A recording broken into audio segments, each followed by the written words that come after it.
able to travel on a bike. Gentlemen, what up? And now, oh, हमारे बंदा inside, I don't know.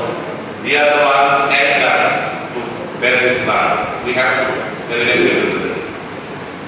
We are trying our best. The reason that they have given us for not doing resurfacing is underground everything is incomplete. Once they do the whole thing, they want to charge all the feeders, and then only once everything is no fault, then only they will do the resurfacing. That was as I told you, the file is unofficial. Officially, for me, the last is I have given it through proper channel to the video of the file has reached wherever it is reached. But I can tell you one thing.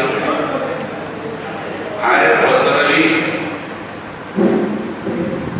seen that the file has reached GSIDC, the agency which is going to execute the contract. I personally seen it. Information provided to me, the file has reached an advanced stage where any time there would be a decision from the government to proceed with the work.